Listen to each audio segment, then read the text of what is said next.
The air is moving in here and my blankets are blowing, but you'll notice doesn't look like I've got any fans on, does it? They're all off. They're all unplugged. However, it's probably been given away by the cord on here. Those of you who know what this is probably knew before, as soon as you saw it.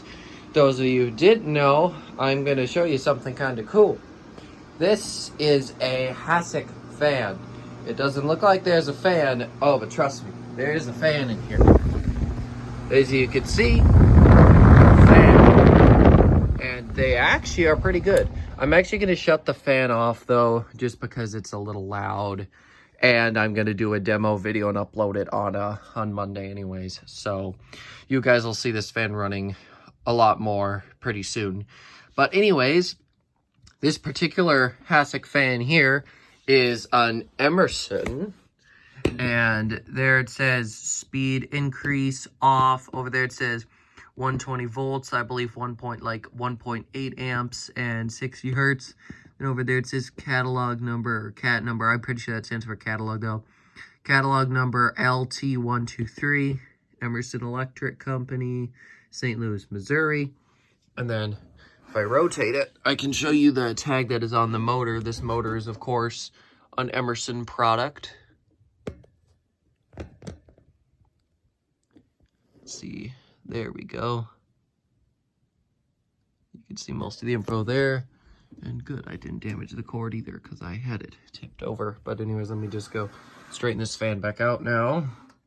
So anyways, yeah, this is, well, let me explain the concept to those who don't really know these things too well. Basically, hassocks were kind of like a stool, like a footstool. You could stand on it, you could sit on it. You know, that's just sort of what they were. And they were also kind of like ottomans. You could put your feet up on them. But anyways, some fan companies said, hey, I have a brilliant idea. Let's first rip out all the insides, and then let's shove a fan motor and a fan blade in here, or a motor and a fan blade in here, because some of these motors I'm sure were used on other stuff. But anyways, and just throw a speed control on it and a plug, and of course make sure we've got nice grates like these, and there we go. We now have a hassock fan. This particular fan here is variable speed, which is quite nice. This uses a different variable speed control than most of the other Emersons I have seen. And this fan also doesn't have any legs on it. It's just pretty much flush to the floor, except for a couple little nubs on the bottom to stop from a whole bunch of vibration. Doesn't help too much, but it does help some. But yeah, so those are a couple things that make it quite unlike any other hassock fan that I have seen. There were 3 of them at the antique store. I didn't mention that. In the short, all I said was that I spent a lot of money on it. And I spent $100, which I guess ain't that bad. Especially since this fan appears to be pretty rare, because both this control and the whole no real legs thing. I did a whole bunch of research and I could not find an Emerson hassock fan like this. It's also got this nice leather look to it, both on the top and then on the side. I don't know whether it's genuine or not. If anybody knows, I'm sure I could probably do some research on other Emerson hassock fans and see, because if those ones did, this one probably does too. It's probably from the 60s, I think, but if anybody wants to correct me, I would very much appreciate it so I can have the information right. And this blade looks kind of similar to some other blades I've seen on some other Emerson fans, but it is a little bit different. Obviously, it's got to kick the air out towards the sides because that's where all the airflow needs to come out. But yeah, this is a really cool fan. I believe some of the other ones at the store also didn't have legs quite like very similar to this one, like where there weren't any real legs. There were just the nubs on them because 3 of them were all stacked on top of each other. This one here was on the top. And it was more expensive than the others. The other 2 were only like $42 each. And one of them was a Hunter, and I don't remember what the other one was. Oh, wait, no. It was a Hunter and a Dayton. Those were the other 2. But the reason why I went for this one was because it was in better shape. There weren't as many scratches, and it also just looks nicer with the leather look to it. Whether that is real or fake, I will probably have to do some looking into. But anyways, yeah, back on subject here. I thought it looked the nicest. And I was like, you know what? I am willing to spend a little bit more money on this. I also did a quick Google and looked up Emerson hassock fan. After a while of scrolling, I didn't see anything, so I said, okay, I don't see too many on here, so I'm just going to go ahead and take a gamble. The gamble is definitely worth it because this fan appears to be more rare than I thought. And it also works terrific. It is in great shape, so this was definitely a good buy, even though it was a little expensive. Quite like that Ambassador fan over there. That one I splurged quite a bit on. I wasn't even too sure I wanted to spend all that money, but my mom said, you know what, go ahead and do it. Honestly, usually my mom's like, stop with the fans, but she's probably the reason I got that one, because she convinced me to get it. So, yeah, I don't usually splurge this much, especially on something like this. But I just thought this was way too cool to pass up, and since I didn't have another hassock fan, I figured, whoa, what the heck, we might as well just buy it. Or I should say, I might as well just buy it. I use my own money for this. But, yeah, I think that's about all I've got to say about this fan here. It is a really cool fan, and of course, in the demo video, I am going to talk more about this fan. I'm thinking that I'm going to upload it on Monday, because obviously that is the summer of portables, and this is technically a portable that I have not filmed yet, so therefore it qualifies to be featured.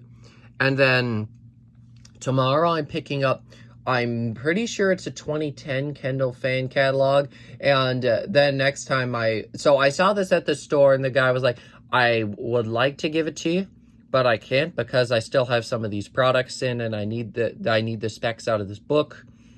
And so yeah, I was just like, okay, save it for me. Next time I went in there was a whole binder there from Kendall, and it had like, I think, a 2011 supplement and a bunch of the other 2010 literature. I don't know how much I'm getting. I told them I wanted the whole thing. I'm hoping I'll get the whole thing, but I'm pretty sure I've at least for sure got the fan book. I really do hope I got the whole thing, though, because I did specify it, and he didn't correct me when I was talking to him about it. So I'm pretty sure that I should have all that.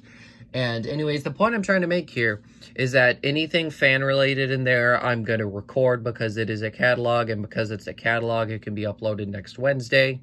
And then next Friday, I've got the Design House Manhattan scheduled to be uploaded, since somebody was kind of interested in seeing that and was, well, I should say, I think that they said that they were excited to see it. So I'll take that as a good enough of a request to make sure that that one does get uploaded next week.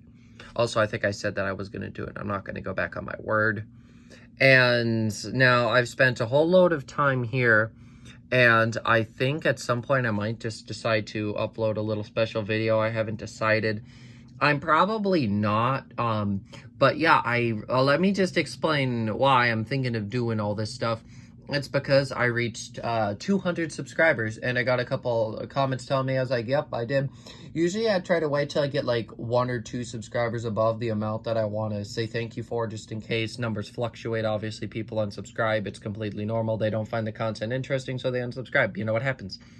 But anyways, I like to make sure that I've got it, and then I will make a video saying, oh, hey, thank you so much. And because it's, like, don't get me wrong, this is awesome. This is an awesome achievement, but what I mean is I just don't think I'm going to do a big subscriber special exciting video every single time I reach a new 100 number. I know that obviously I don't have thousands, but I believe that Cole quit doing as many subscriber specials as well. And even though I don't have nearly as many subscribers as him, I also don't have nearly as many cool things to do videos of as him, and I don't really have too much stuff that I could do as a special video. I could do at some point a video of just all the basement fans and just cycle them all through their speeds all together, but I think I want to save that for a bit of a bigger landmark, so that way I've got something. But yeah, I just want to say once again, big thank you for 200 subscribers now it is. I'm getting confused. Yeah, thank you guys so much for helping me reach 200. It means a lot. This channel's still less than a year old, and it's already doing really good. So thanks again for that, guys.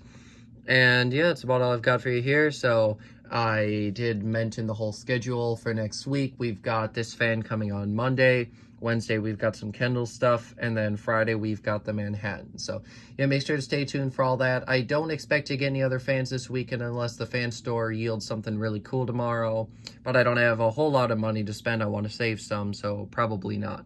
What if there is something? Obviously, I will do a video on it. So, yeah, thank you guys for watching, and I will see you later. Goodbye.